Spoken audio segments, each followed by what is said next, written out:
Welcome, friends. Thank you for joining us. My name is Joel, and this is a very special episode of the O2 Drop.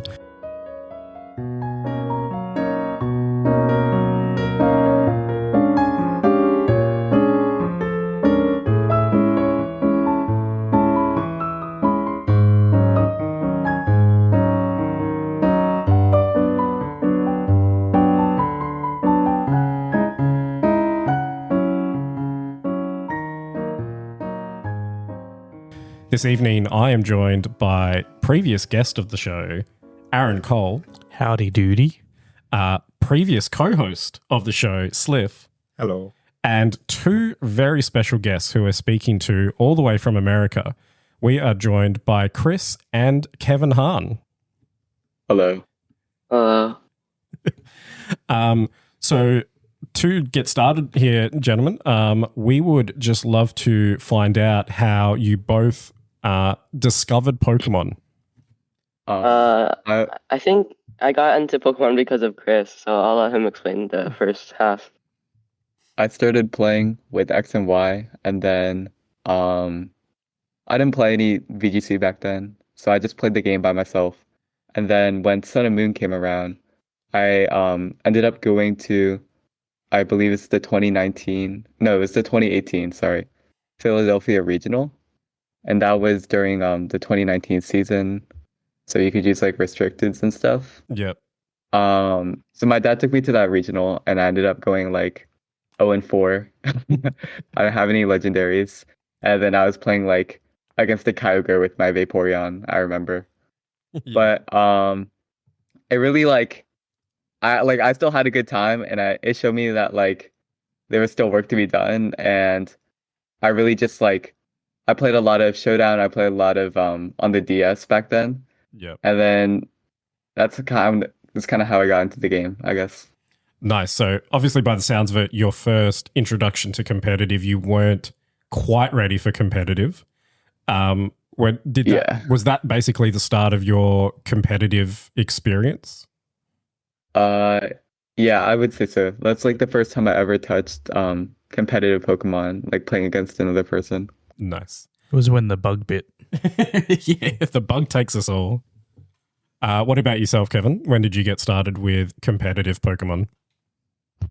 I went to Secaucus with my whole family, and I got bubbled out. I think I got like bubbled out of top 4 or something.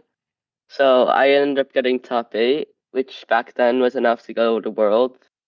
So I went to Worlds, and my brother gave me like the best team possible, and and he also like helped me a lot with everything. So that in turn got me a top 16 Worlds finish, which is really good, especially for your like third tournament. Yeah. How old So were you yeah, at your first tournament? I think I was like 9 or 10-ish, I think. Nice. And by the sounds of it, sufficiently more prepared than Chris was for the first tournament. Yeah. So you made top 8 at your first ever regional. Yeah, it was really good.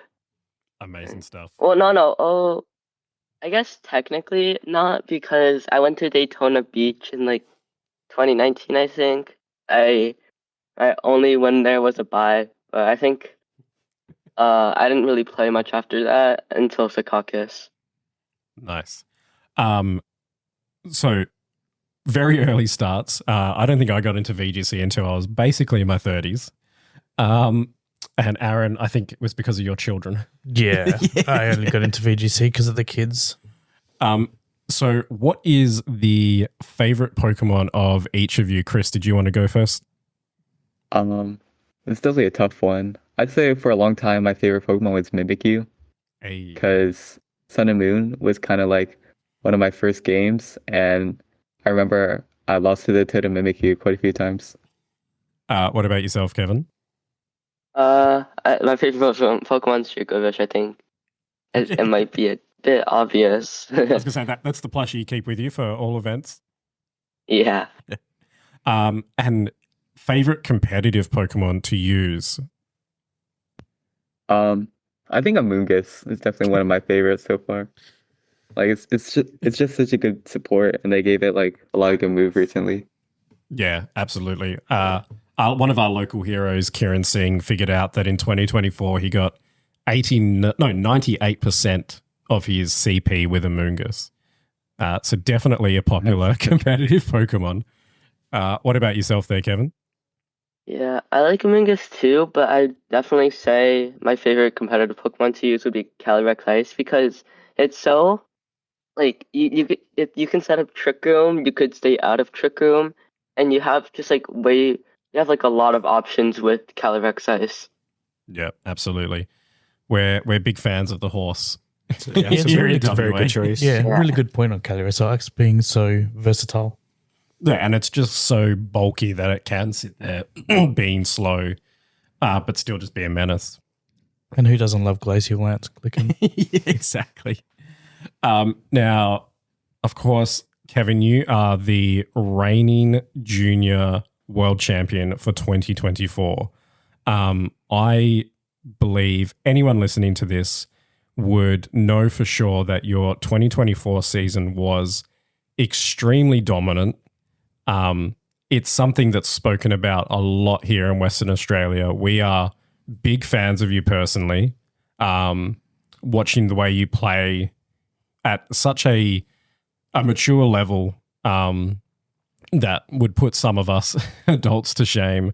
And of course, there's a bit of a personal connection to you having made friends with one of our juniors, Takumi, when he was over there in North America on his birthday, I believe it was. Yeah, that's right. Yeah, that's going back 2023 season.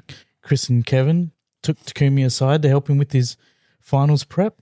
Took him out, took him for lunch with his parents. Yeah, really, showed a lot of love there. So yeah, we are huge fans of you, Kevin. I suppose we should start at the start of when I suppose the world might have first got to know you was the European International Championship, which I think was in Reg. Okay, yeah. Reg F, yeah. Yeah. So we would just like to know your immediate takes on that. Your run, your opponents. Obviously, the final was incredibly. Was that the 2-1? No, 2-0. It was a 2-0, yeah. Yeah.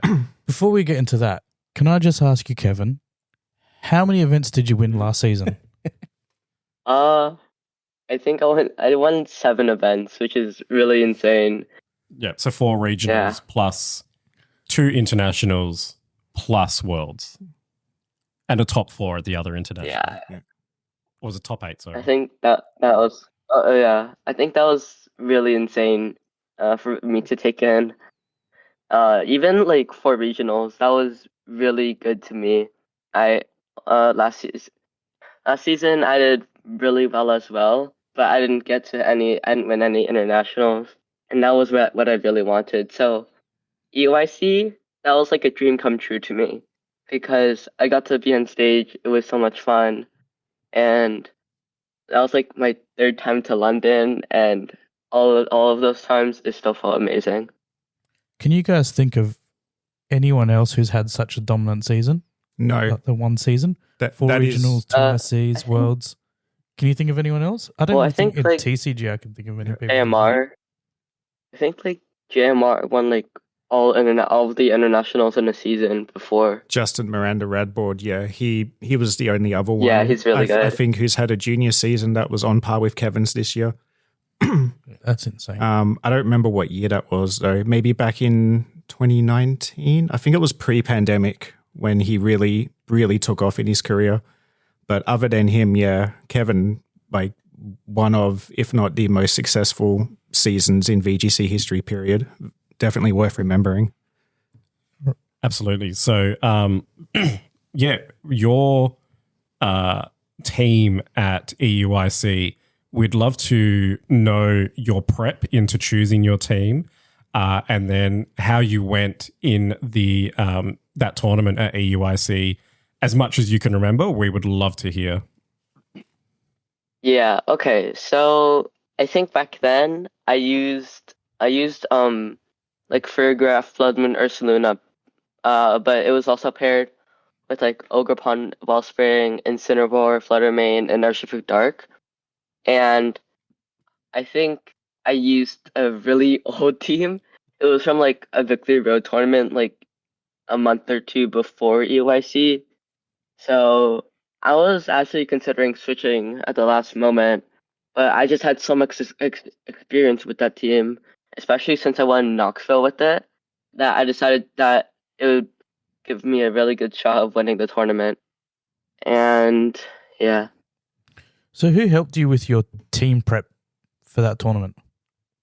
I think a lot of my coaches, but especially Chris, because before EYC, like 2 weeks before, I was only leading Ogerpon, Farigiraf, Trick Room, and then I followed me Trick Roomed, and then I just Terra Normaled, like Hyper Voiced all of everything. But my brother showed me that you could also lead something else outside of Trick Room very well, like Incineroar Fluttermane, and you can also lead Incineroar Farigiraf. Well, because while it might not always guarantee Trick Room, not losing a Pokemon right off the bat is really helpful in some matchups. 100%. Your opponent for EUIC in the finals was Ismail, and he ran Torkoal, which everyone in WA is a massive fan of, the slow turtle. And Enamorus was probably the other standout Pokemon there. What was your preparation and sort of flow charting going into the final into EUIC? So for most top cut matches, or even like especially finals, I usually prep a lot with my brother and all my coaches. But what we do is that we just run the matchup like a bunch of times, and then just figure out the optimal lines that I could use to counter most of my opponent's lines. So going to the finals, we actually thought that, okay, I can't remember it fully, but we originally thought that Ismail was gonna lead something else in Ogerpon Farigiraf, but because Ogerpon Farigiraf we found out was almost guaranteed for me as long as they played it well, because I think Ludwin Ursaluna and Ogerpon had a lot of flexibility and stuff, and we could force the Ogerpon to like follow me and all that stuff. So yeah, I was really nervous going into the finals, but I ended up pulling it off and it felt really good. Yeah, incredibly dominant. Sliff, you've done the most recent review of the match. What's some standout plays there that would like to get sort of the thought process on from those two matches? So turn one of both games in particular, excuse me, Kevin's gone Blood Moon targeting to Farigiraf, and you would almost always expect Follow Me is coming, because if not, the Farigiraf will get knocked out. And I think because Ismail's team was hard Trick Room, he had to lead Farigiraf and click Trick Room. Kevin had a lot more flexibility going into this match, where he was able to lead with Blood Moon a lot more safely. I think a lot of other players you'd see, even in the Masters division, would click Hyper Voice in that situation, expecting to Follow Me. So that turn 2, they could go ahead and knock out the Farigiraf. But if that had have happened, Kevin would risk something like Torkoal or Namorous on the field at the same time, and he might get swept. Was that a consideration for you at all? That if you clicked Hyper Voice and took out the Farigiraf, you might put yourself in a bad situation? Yeah, so, well, originally we were actually going with type of voice and it was sort of working, but we never really found an optimal line for that was guaranteed. But like, I would say like 2-3 hours before the finals, me and my brother just found out Terra Normal Blood Moon should pretty much always cover for it, because we don't give us free switch in with Trick Room setting being set up, and it's just, I think we just found it was so much better than all the other plays and so much simpler that it was just worth going for. Well, it definitely paid off. Absolutely, yeah. Yeah. Game 2, Ismail ended up bringing his Urshifu. I think just having a hard Trick Room team, he had to click Trick Room turn 1 no matter what. He had to get a Namarus online.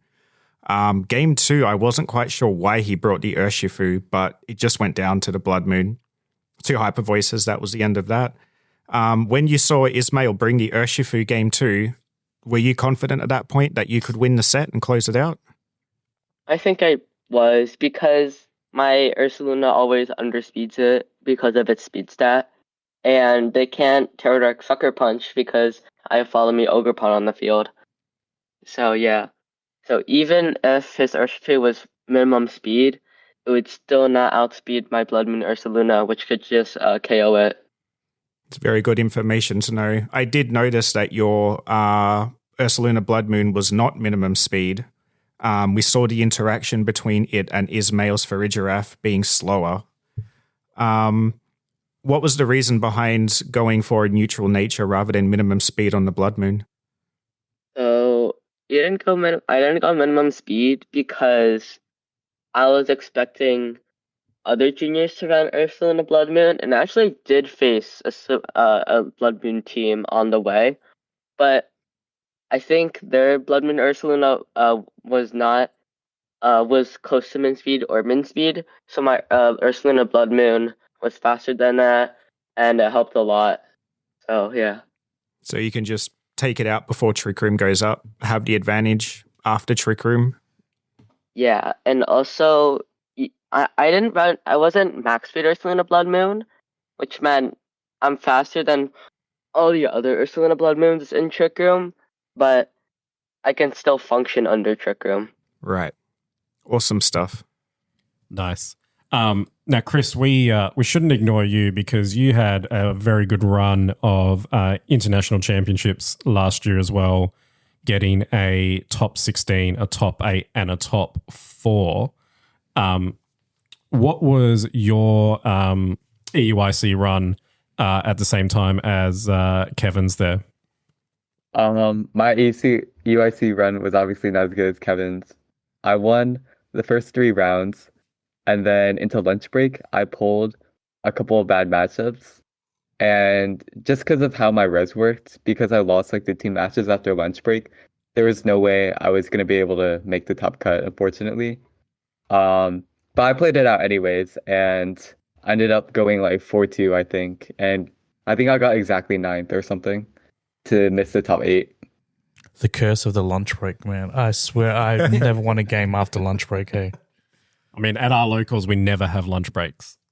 So no one can ever have the curse. But even regionals, ICs, as soon as they announce no lunch break, I'm like, yes.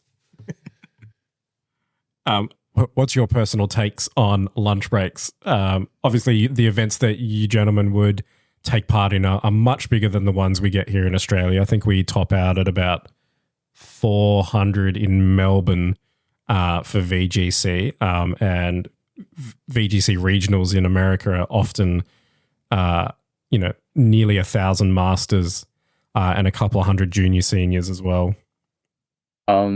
I can definitely say that for juniors and seniors, the lunch break was nice, because I guess they just started late, and then we kind of had the time to do it.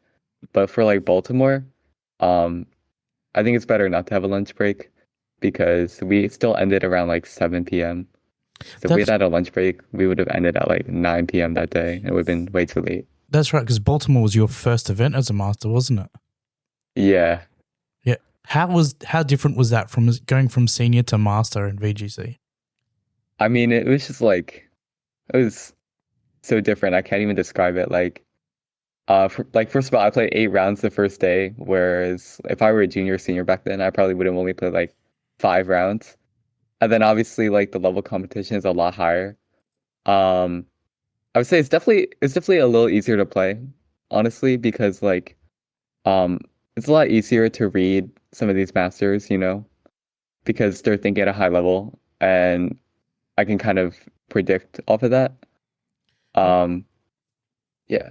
Yeah, actually, it's funny you touched on that because Takumi he says this a lot to me. Is like he always thinks about what somebody should do, and he tries to read what they should do. But in juniors, you just don't know.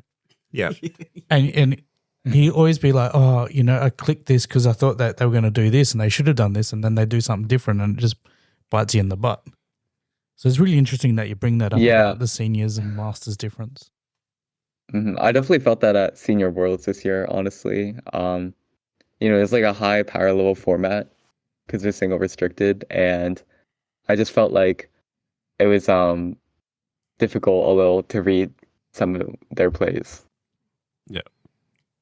Speaking of the single restricted format, the next one after EUIC, where we got to see you both again, was the North American International, which Kevin, of course, you won. But I think, if I'm not mistaken, this was your top 4, Chris? Top 8. Top 8? And NAIC. NAIC. How was your NAIC in seniors, Chris? It was pretty good. I think I went 5-1 in Swiss, so none of the 4-2 having to worry about bubble, And then my top 8 matchup was definitely my worst matchup in cut. It was, I don't want to say it was unwinnable, but it was a very low chance of me winning this game. And my opponent, to his credit, still played really well. So I ended up losing 2-0, I think, in that set. What restricted did you take to North America? I actually brought Zamazenta. I worked on my team with Justin Karras. And I think both of us brought the same 6, maybe just a small different in our sets. Nice. But he obviously did super well at NAIC 2024, I think, as well. Yeah. I think one of the things that we found quite interesting here in WA about Zamazenta is just how much stronger it is seemingly in Scarlet and Violet than Zacian. Obviously, we saw lots and lots of Zacian in Sword and Shield in Series 12. It was a very dominant Pokemon, and, they give it a nerf, and suddenly it just has fallen away to basically minimal usage. Do you have any thoughts on that particular change that Game Freak made to the Sword Dog? I think Zacian was definitely the biggest benefiter of Dynamax because of Behemoth Blade. And then also I think the nerf to Zacian hit it pretty hard, whereas they didn't nerf Zamazenta at all. So I think and then again, I think Zamazenta uses Terra a little better than Zacian. So I think all these factors just kind of combined in Zamazenta being a better restricted overall than Zacian. Yeah, absolutely. Now, Kevin, NAIC, you took my personal favorite restricted in Ice Horse, and you versed a Oceanic region player, Damon Zhu, who ran the very dominant at the time Miraidon. Would love to know the prep that you made to going into that match, and the kind of the flow from what you can remember of that match. So I think going into that match, I wasn't too stressed. I was obviously I was a bit nervous. I wanted to win, but I told myself before, even if I didn't win, I'd still had a great season because an international plus 4 regionals is really insane. Or 4 regionals is really insane even for me. So I was really surprised when I won, and because of the Murano matchup, me and my brother tested it a lot the night before in the morning because it's really tough because I have literally only one lead, Calyrex Amoonguss, and Damon could lead Incineroar Miraidon, Ferrograph Miraidon, Landorus Miraidon, or pretty much anything with Miraidon. So it's kind of it's kind of what I don't want with Calyrex Ice, where you have one option, and Maridon has all the options. That felt really bad, but I I made a lot of reads in the finals, and most of them worked out, and I think that was resulted in a win. Yeah, it was the first one that we saw you have to. No, this was this 2-0 as well? It was. It was 2-0, was 2-0, yeah. The turn one was a bit dicey of that game one, though. The Amoongus went down to a crit from the Maridon critical Volt switch. Oh. Yeah. Yeah, I felt really bad after that. Yeah. Although technically, I actually think it helped me a lot more because it gave me a free switch in, whereas the Amoongus in front of Calyrex would be like really awkward. So yeah. Yeah, free switches at times can definitely be beneficial. What else did you make note of there, Sliv? Pretty much everything. I guess in the interview in particular, the pre-match interview, Kevin did say that this was a bad matchup. Honestly, it did not look like a bad matchup at all. It looked like you were in the driver's seat. Like you lost your Amoongus to a crit. The crowd was in shambles. All of us here in Western Australia who are big fans of yours, we were in shambles as well. And you played it out. Won game one very convincingly. In game two, almost mirrored game one. It did not look like a bad matchup at all from our end. It was just masterfully played. There was a fantastic game all around. I feel like the reason it didn't look like a bad matchup was because I just hard read my opponent like a lot of turns, and that's like I hard read my opponent like 3 turns, and then I think there's nothing Damon could do after that. He seems to have shot himself in the foot a little bit by bringing the Ditto. He kept trying to copy your Calyrex Ice, and you took it out without taking any real damage at all. Just giving yourself a mon advantage. Was that a plan going in? Did you anticipate the Ditto was going to come in? We never thought Ditto would come. Okay. So that was pretty hard for me to figure out on the fly. I had to use like a lot of time during the finals, especially game one. I used like all of the 40 seconds of deciding what to switch in and deciding what I would do. It was really tough for me to figure out.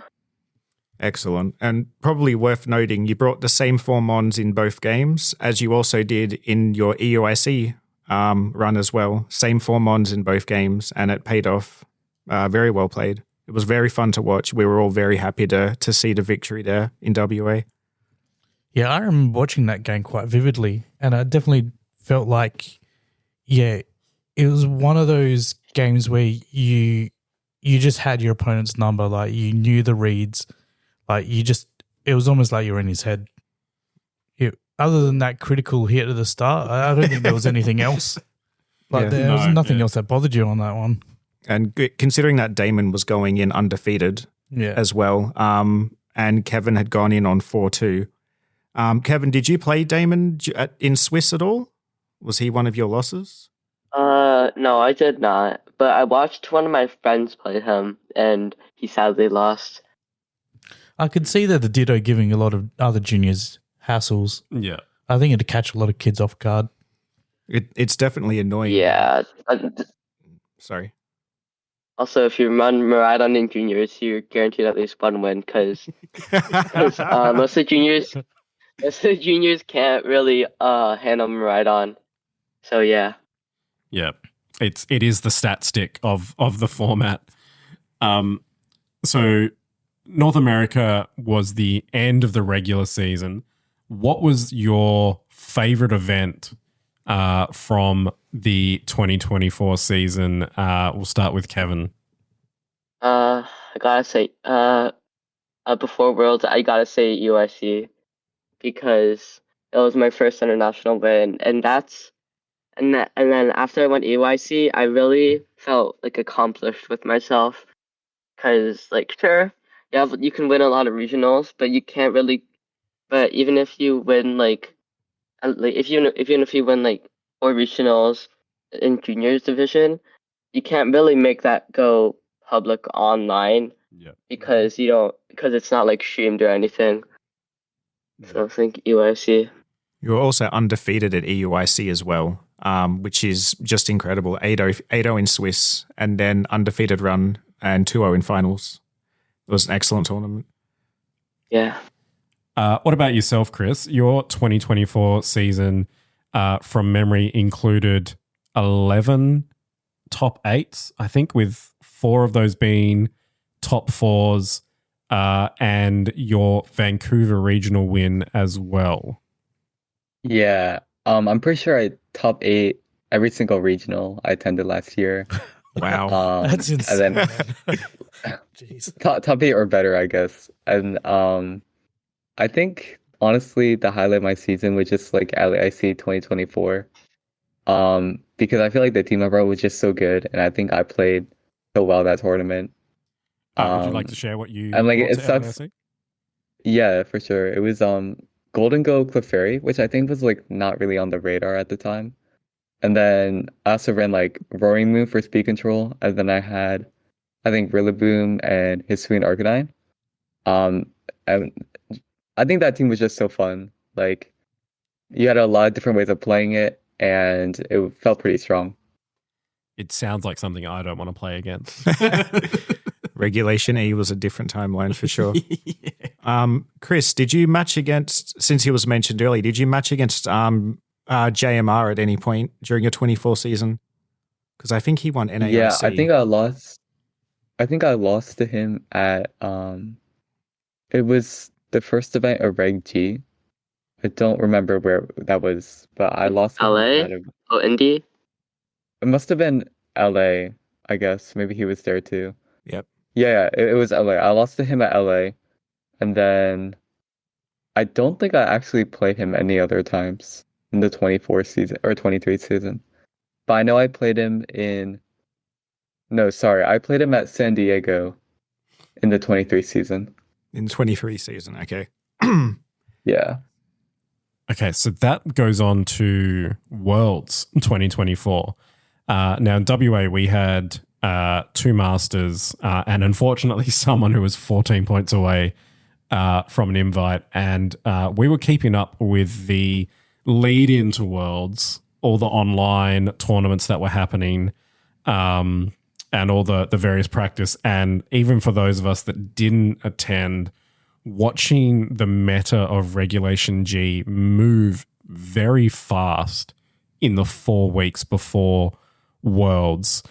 How was it prepping for Worlds, and how did that affect what team you brought? Like, how early before Worlds were you locked in on your team, and what considerations did you have to take in those meta shifts? I think I was really planning on using Calric Shadow Balance for a very long time. But just like a couple weeks before Worlds, I realized it really wasn't working out. Like, there was so many random techs and random ways that people could just kind of circumvent it to make the matchups really difficult. I didn't really like that. So I ended up locking a team that I had a lot of comfort with, which was like Calric Shadow, Ogerpon Rock stuff. And then I made sure to play a lot of like Japanese tournaments as well to try to get a feel for their meta, as well as a couple of the online tournaments that were going on, such as like Victory Bird. Nice. What about yourself, Kevin? I originally tried going with flood like booster speed flutter with icy wind icy wind, and then I've specs Terrapagos. Like it was working out sort of, but I didn't really like fully like it.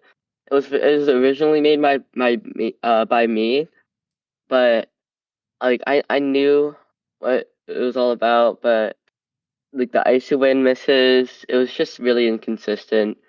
So then my brother suggested like similar to what Patrick Connors was running at the time, which is Kali Ice for Rillaboom for Rigraph, and then Earthshoot Instant Raging Bolt. I tried it at first. I was a bit reluctant, but I actually got really, really comfortable with it.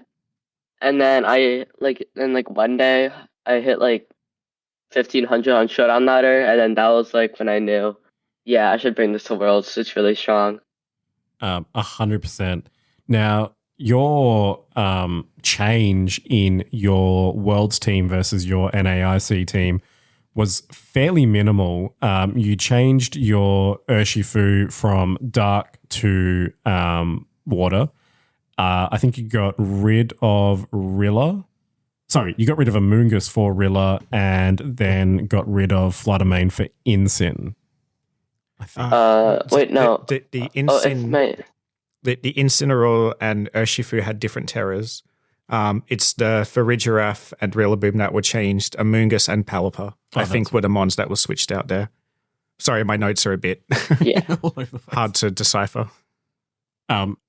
Yeah, I changed the Amoongus to Rillaboom, and while that may not look like a huge change, it's actually a really big change in how you play, because I think going to NAIC, I relied too heavily on Amoongus, which was okay, but going into World, I couldn't do that anymore. So that really forced me to play way better, and that was actually a really good experience for me. I think Rillaboom gives you the option to play a bit more offensive compared to the passive nature of Amoongus.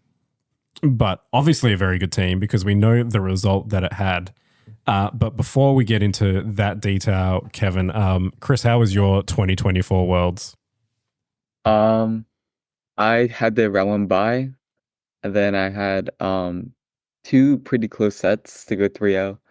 And then again, I hit the lunch break, and oh no, I think damn lunch break. I know it's awful. I played my round 4, and my opponent clicked Thunder Wave into me like 3 times, and they just got the para every single turn. So it was like no way I could win that set. And then the round after, I played like a little too safe, and my opponent called me out in some plays. So I went to 3-0 to 3-2. No. Yeah, I believe that's correct. And then my last round was pretty difficult as well. I ran Calyrex Ice and I ended up pulling a Zamazenta for the Winidin. And just like a couple of reads didn't go my way, and I lost that set. So I got eliminated in day 1 of Swiss. But it was fine because I got to I got to cheer Kevin on. I got to give him some advice for his matchups, and it obviously paid off for him. Especially in that final. You said you lost your winning in Kali Ice versus Zamazenta, and Kevin ends up winning Worlds Kali Ice versus Zamazenta, so you must have given him some good insight into that. For sure. Now, Kevin, you had the privilege of being the first person to keep the Japanese curse going where they don't win VGC on even years. Correct. It's only odd-numbered years ever since 15 for some reason. Were you aware of that quote-unquote Japanese curse before going into the finals? And if you were, how did it affect? No, not really. Not really. Yeah. It's become lore at this point, I think. Yeah.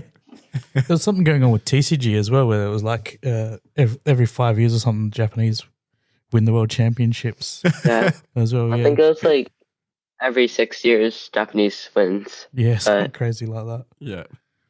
It's amazing how repeatable that tends to be. Now, your final match, Kevin, I think your game 1 was probably the longest game of the stream on Championship Sunday. Yeah. It was more turns than all of your previous finals appearance combined. Tell us about that sweat fest of game 1.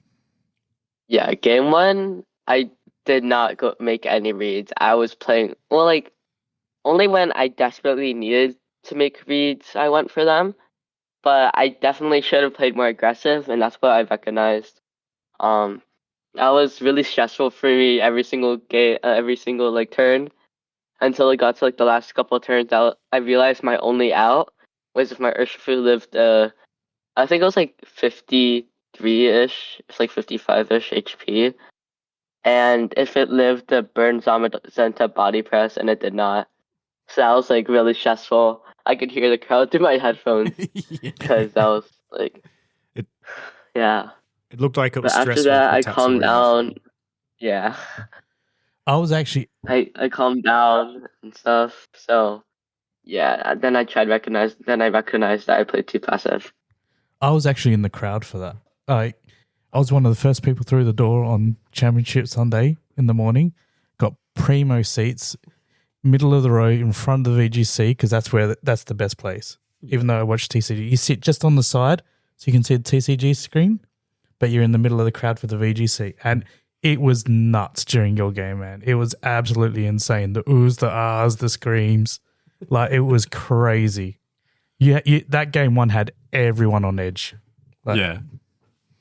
It was a lot of tension in that game.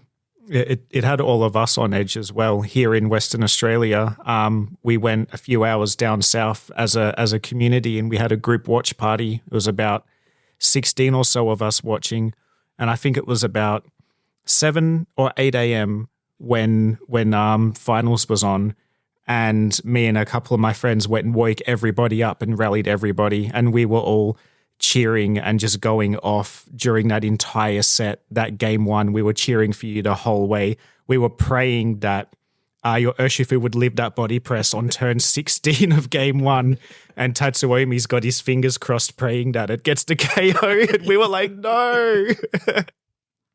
Yeah, it was really like intense and stuff.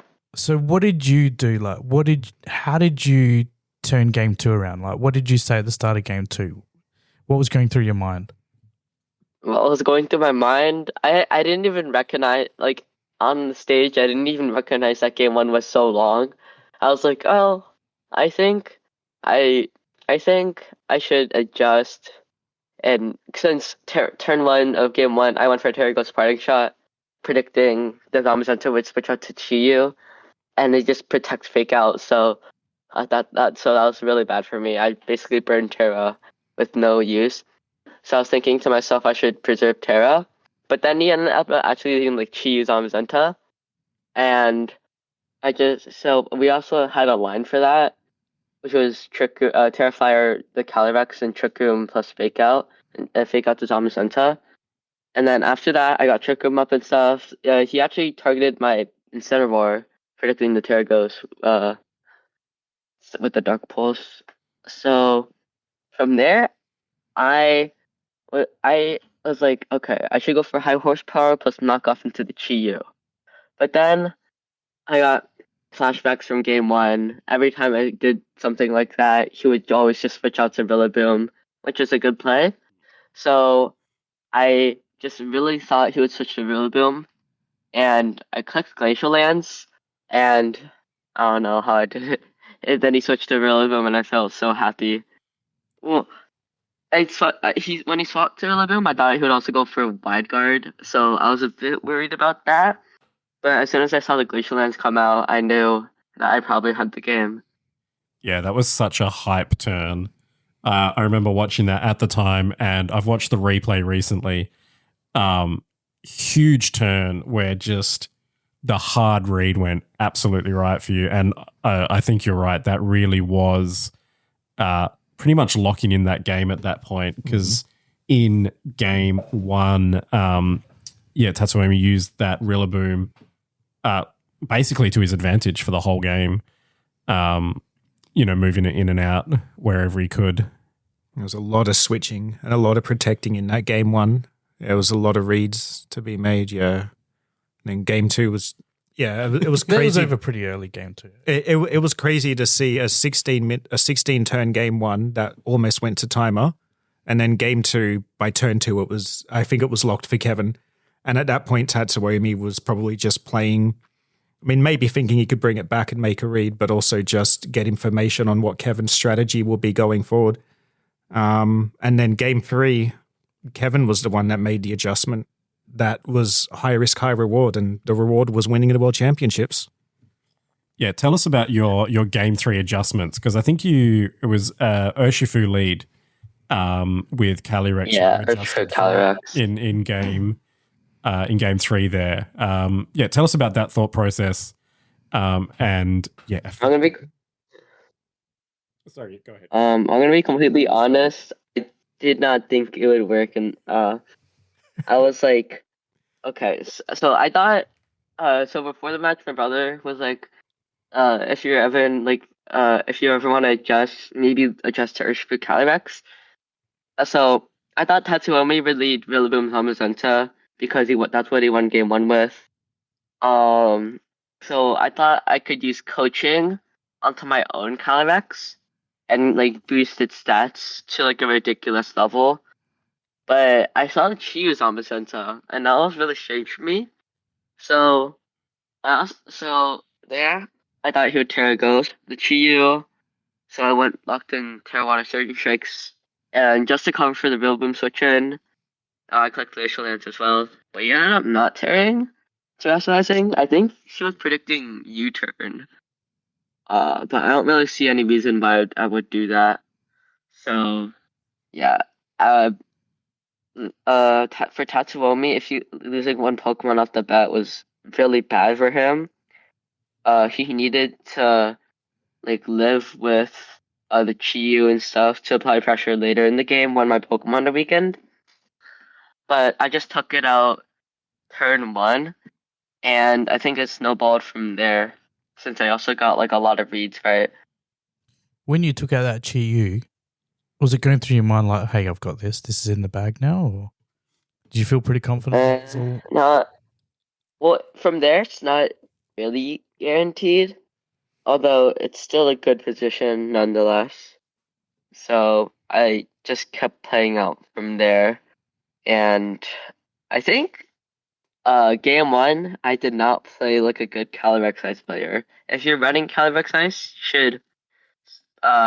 you should probably play aggressive and go for like a lot of reads and stuff. But game 1, that was not me. I was just too stressed, but I calmed myself down after that and stuff, yeah. The pin in game 3 was absolutely excellent. I think you said game 2 you thought Tatsuomi might wide guard switch to the Rillaboom. Game 3 he had an option to do that again in the turn 1, but you just turned up the aggression. And from our perspective, after that turn 1, our whole room erupted, and I'm pretty sure everybody in the resort was woken up at 8 a.m. by the lunatic VGC players screaming at the TV. We also talked about how it's not guaranteed, but your position was just so good at that point. There was the option where Tatsuomi could try to Grassy Glides the Urshifu, which would have taken a body press, so it probably would have taken the KO. But you had the option to set Trick Room for free if you had have done that. You had far more options than he did, and it seems like you made every single play correctly in that game 3. From our perspective, it looked like you were playing with a lot of confidence. Like you said, as a Calyrex Ice player should. You just went ball it all the way, and you absolutely nailed it. Yeah, I think the reason Rillaboom didn't go for Grassy Glide is that Tatsuomi was predicting me to switch my Urshifu to Incineroar. So in the finals of Worlds, you can't really risk that, especially down a Pokemon. And after I got up Trick Room, I think I thought since I targeted down the Iron Tread so much, I think Tatsuomi was predicting me to do that. And uh I found a play right after I double protected, which was Thunderbolt the Zamazenta for the KO and switch to Incineroar. And Tatsuomi would probably thought that I would not go for the Zamazenta because I didn't do that both game 1 and 2. So I thought that would really trick him, and it did. And then Steel Roller landed into the Incineroar slot. So yeah, from there it was pretty much sealed. I forgot about the Iron Treads because that did a whole lot of nothing. Really did. Terrorbug Iron Treads was incredibly hype. Yeah. We should have liked it more than we did, but it was against Kevin Hahn, so we were just praying for its downfall, honestly. It was pretty cool, but it did nothing. It was cool. But you did make the same play in game 1, I think it was, Kevin, where you clicked double protect, scouting Tatsuomi's protect. He did protect the Iron Treads, and then you went after it to no avail. So then in game 3, you've made the exact same play, double protect in front of it, but then you've hit the Zamazenta slot instead, and I think you're right. That is what sealed it for you. That was when Tatsuomi tried to make a hard read on that turn when he'd been on the back foot the whole game. He'd been making incorrect reads, I guess, and I think, that was the turn where we all celebrated, and we were just waiting for the announcement that you had won Worlds. To us, it seemed like that was it. Yeah. I also had to hit the Draco Meteor at the end, which is... True. Yeah. Fingers crossed for Draco Meteor, absolutely. Not really sealed when you have to hit him, when you have to hit an attack. This is true. And an attack that can miss. I think there was... Yeah. Was there someone that lost in top 8 on Draco miss 2 turns in a row, wasn't there, at Worlds? Did that...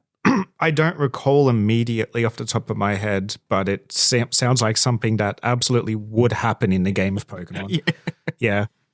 Wait, I do remember the Crawl missed the Draco Meteor to lose, which is so sad. So obviously Tatsuomi did the GG and conceded the game 3 when he was down to 1 Pokemon there. What was that feeling like, Kevin? I cannot describe it. I felt so okay, if you win an international, that's amazing. That's really good. But there are so many international champions out there where it's not as special as winning Worlds. Whereas Worlds, you get so much stuff, and it's just, you feel so happy, and that is the ultimate goal for most VGC players in the entire world. And to have accomplished that in my 3rd year of competing is really insane, because most people, even Wolfie only won after his Worlds at his 7th year, which is considered pretty good. Yeah. So winning in your 3rd year is just incredible. I cannot describe it. It is very huge.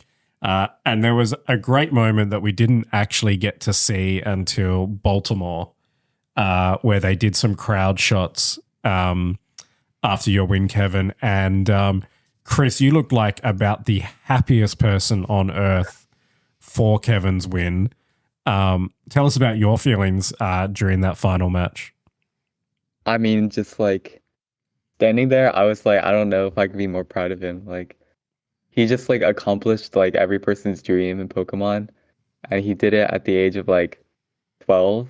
It was so crazy to me.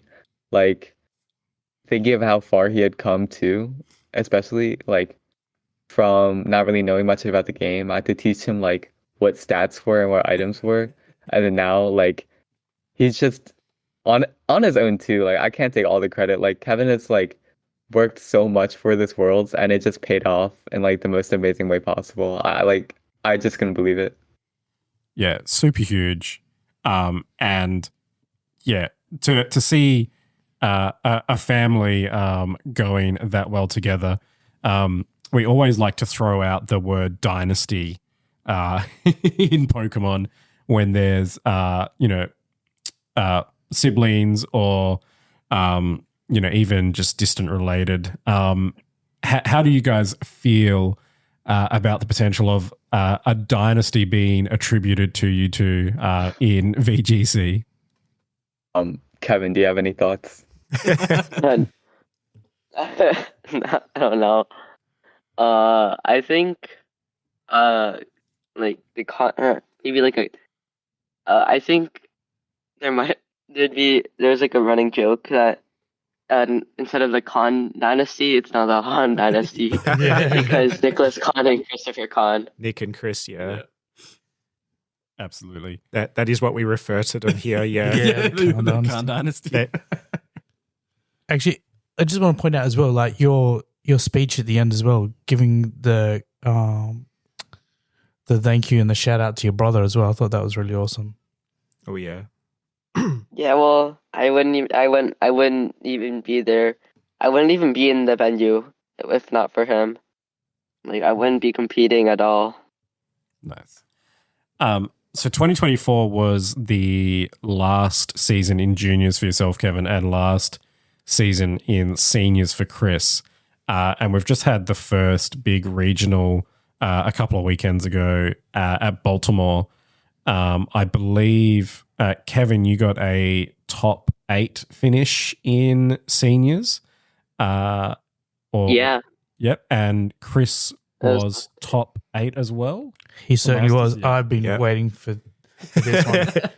So, Chris, can you just roll off the names that you took, like the wins that you took from your top 8 run? I think like the most obvious one is my stream match into Justin Tang. Like that was a really fun match. I also played Chuppa. I played Chuppa day 2, and I played Ocho, right? I beat Palchua as well. Oof. That's a big one. Very nice. Huge. Who else? Sorry, I'm thinking a little. And then I beat Kyle Livinghouse. Although that set had a bit of luck in it. Nice. Yeah. And beating Justin Tang, your brother noted him and Justin Karras as his coaches in Worlds. Do you also work with Justin Tang? You did note that you ran Justin Karras as 6 at, I think you said, NAIC? I would say we're more friends, Mm-hmm. if that makes sense. Yep. So I wouldn't say I don't do coaching with him, but we talked a little bit before Baltimore about like the meta or like how we were feeling. Mm-hmm. So how did it feel to match against a friend of yours in that case, and playing on stream no less in your first year in seniors as well? Were you nervous about that, knowing that he's a 2-time regional champion in his first season as well? Yeah, I was definitely like pretty nervous when we played. I just remember the whole time on stream, I was just kind of like trying to take it slow and making sure I showed all my skill as I played on stream. Yeah, I have to say thank you to Chris, because your stream match was the first time that I've actually looked at a shiny Flamigo. That's right. The Flamigo team was all over the place. Yeah. The Flamigo team. That was crazy. A huge out there team. I noted it in our Baltimore review episode as that Scrappy Flamigo is my favorite team from top 8 of Baltimore. What were your decisions in team building for that? Because it was predominantly a Trick Room team from memory, but with a handful of fast ones in there as well. I mean, it wasn't my team. It was my friend Yotom's team. But I think I was running Tyranitar for like a very long time. I wasn't really a believer in Flamigo. And I just kept losing to Goldango. And I was like, there's no way I can bring a team that loses to Goldango to Baltimore. So I kind of hit him up and he was like, yeah, like Flamigo's really good into Goldango. You're scrappy. You can hit through the ghost type. And it definitely came up a bunch of times. Like I was always pressuring Goldangos throughout the tournament to switch out.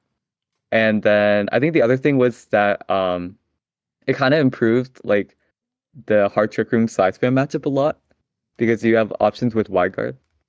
And honestly, Flamigo was like one of the best Pokemon at that tournament, honestly. Like it was obviously very good at my stream match because it was with the Sash and like Brave Bird plus combat, it kind of hit a lot of Justin's Pokemon.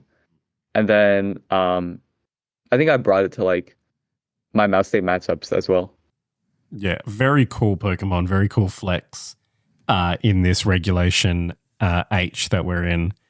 And the terrifying Porygon was an interesting adjustment to the Porygon 2s that we've seen in recent time. Kevin, what about yourself? What did you take to Baltimore this year?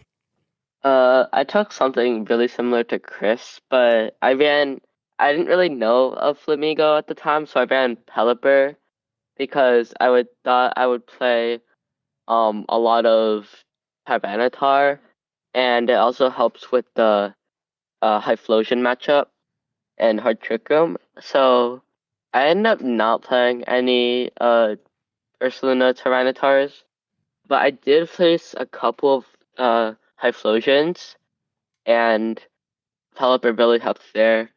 But in hindsight, I don't think it was the best Pokemon to bring. Maybe Flamigo might have been better. What a crazy timeline where you can say a sentence like that truthfully. Flamigo might have been better than Pelipper. Never thought I'd hear that one. It's quite amazing how many friends the two of you have made in such a short amount of time. Justin Tang, Justin Karras, Yotam, who was on stream talking about how he built the team with, I think it was Tola Webb and Justin Karras. How have you guys made so many friends so quickly in this community? So many high-ranked Masters players. I got them all from Chris. Yeah. Honestly, it was all through like Justin Karras at the start. Me and Kevin both really didn't know that many people, but we showed up to a local. It wasn't even like for CP, but Justin Karras was also there, and he was like, "Dude, you guys are like so good," and he was just so nice to us. It was awesome. Um, and then he invited me to his world prep group, which I'm like so grateful for. And then from there, like I just kind of like, I got to know these people, and yeah, I guess that's it. It was like all through Justin Karras.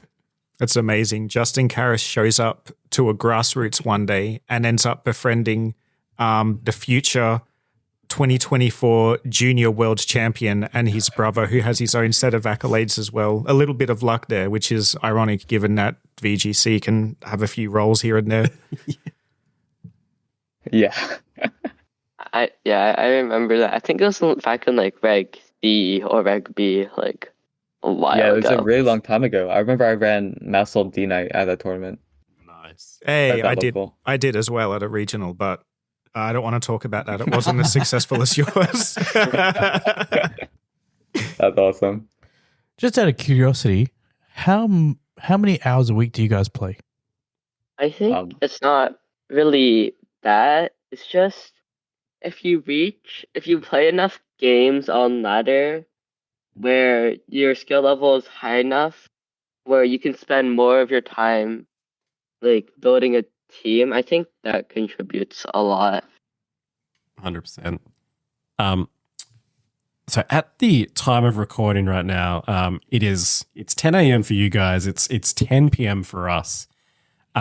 On Sunday, the last day of the first grand challenge. We have about 9.5 hours left. Have you two joined the grand challenge? And if so, how are you guys going so far? I did a bit of the GC, but I played like 40 games so far, 5 games left to play. But since it's best of 1 closed team sheets, I kind of lost. So I lost like 10 games, like total. So I'm like 16, 20-ish right now. So I'll play the rest of my 5 games, but I think it's not the best form of practice. But I'll just try to get as much CP as I can. 100%. I'd be lying if I said I'm doing amazing. I'm like 20 games in. I think I'm around 1570 right now. So I still do have like 25 games to go. So we'll see if I end up playing them. I've been a little busy this weekend with like school and stuff. But yeah. Sorry, I was going to ask, did you choose to bring something real or did you bring quote unquote jank to the GC? Nah, I brought P2 Ursa, like an honest player, and I got punished for it. What about yourself, Kevin? Yeah, I didn't run the worst team, but I brought like a student Typhlosion Tailwind, so Yeah. It's not the greatest, but I've seen people get I've seen juniors get 1700 with Dozo, and I'm just sitting here like, oh man. Yeah. I personally am running Jank in the GC, and I'm not going to play any more games. I've only played 10 games. I'm at the highest ranking I've ever been in a GC, running absolute garbage. So I'm just going to leave it at that for myself. What about yourself, Sliff? Should we let everyone know what you do in the GC each year? Sure, why not? So the first GC at the beginning of Scarlet and Violet, I played like an honest person, and I got janked to oblivion by Dondozo and just more Dondozo, I guess. We love best of one closed team sheets, and we love Dondozo even more. So I went on a villain arc, and in the GC2, I hit the bottom of the ladder. Like 47,000th or something was like the bottom with an elo of 10-12. And ever since then, I've tried to deliberately lose all my games because I want to hit a flat elo of 1,000, which is mathematically possible. But there's always one clown who disconnects against me and just denies me my successful, Wow. unsuccessful GC. So I'm 38 matches in right now, and I'm at 1050 elo.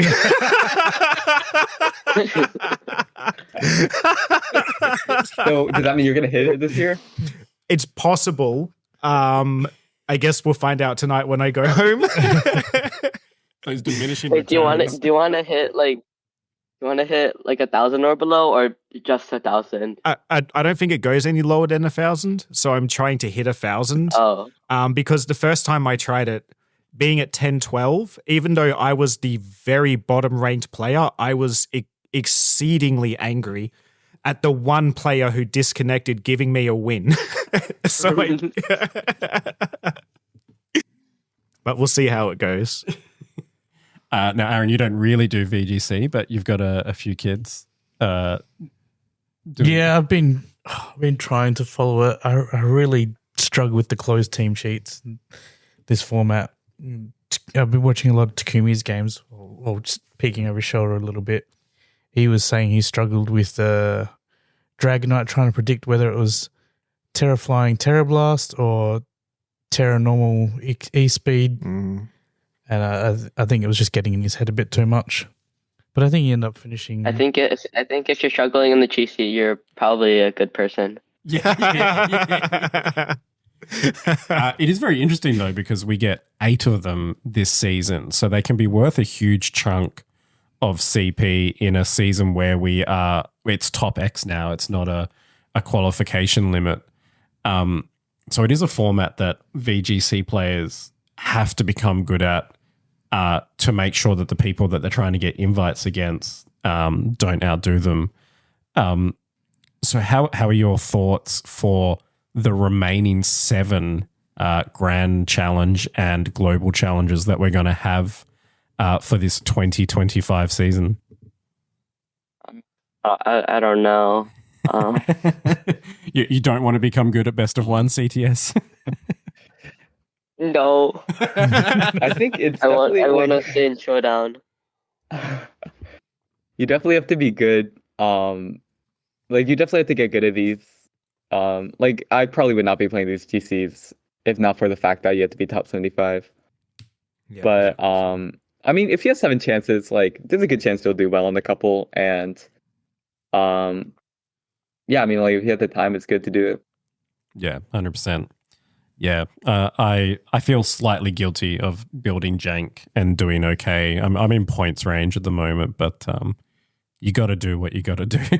Absolutely, you do. I've got 7 more chances to hit 1,000 elo this year. So, for you boys, what's your next event? Louisville in October. Louisville, yeah. Are you guys going to go to LARC? We are, yeah. Yeah. Nice. I'll be seeing you there. Ooh, nice. It's my first IC, in so long that I actually got in on first wave. Hey. Normally, I'm in on the third Wow. wave, and it's stressful as all hell. Which tournament was it last year? Was it NAIC? You missed out and had to play VG? Yeah, I missed out NAIC, and then I missed out LAIC, and then there was a third wave where they opened up enough spots for people that didn't, that had the pre-register that didn't get in, and I got in on that one. Oof. Yeah. Nice. I was going to actually go, if I didn't get into TCG, I was just going to join VGC or Go, or something like that. It's a long way to go to just sit there on the sidelines doing nothing. There's always room in Go. Yeah. How Go's blowing up, by the way. Did It you is. notice? It is. Yeah, Yes. how Go's- How is Go over in the States? Do you guys touch that at all? No, I have no idea personally. I don't think anybody actually has any real idea what's going on with Go. No. Yeah, to be honest, I've been to all of one challenge, which makes me an expert on everything Pokemon Go related, and even the pro players have no clue what they're doing. It's the interesting baby brother of VGC. Talking about stuff outside of Go, what do you guys do in your spare time? I play other video games ish, and I also do tennis and violin and stuff. Nice. Yeah, I do violin, tennis as well. I also do math competitions. That's just cheating. as a And I like other VGC video player. games too. Yeah, this man's out here running head calcs every day. Maths whiz. Yeah, VGC, that goes hand in hand, surely. Yeah, honestly. it absolutely does. And if you're into English, you're a TCG player because of all the cards you have to read. Oh, No, well, I think we've taken plenty of your time on your Sunday morning, gentlemen. So I would like to give a very heartfelt thank you for joining us, and a big thank you to Aaron for speaking to your mum to organise the time. Oh, yeah, big shout out to your parents, man. They're such good supporters of you guys. And to give you guys permission to do this podcast has been really big for us. Yeah. Yeah, thank you for inviting us. Yeah, thank you. Definitely share it around to your friends. We're picking up in America for some reason. Have you guys got anyone you want to give a shout out to? I think my parents and all my Pokemon friends, all my Pokemon coaches and stuff. Yeah. Yeah, shout out to my parents for taking us to so many events and all my friends in Pokemon who have been supporting me for all this time.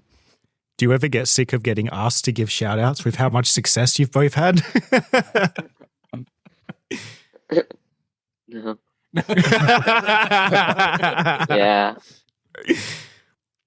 No, it's been very insightful. So thank you both. The world's best junior in 2024, Kevin Hahn, and a very, very competitive senior, now master player that we've been able to watch for the first time.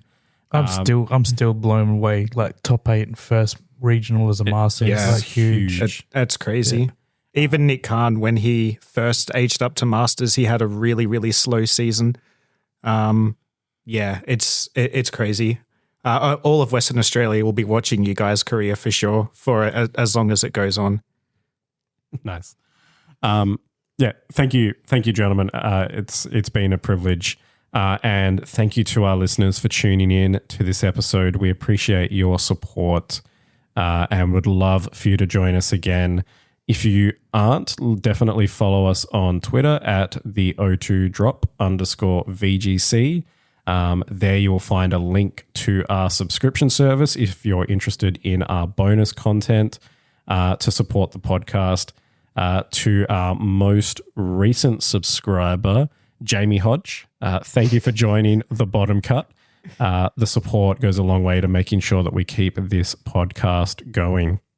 We'll definitely see you for our next episode. Until next time. See you.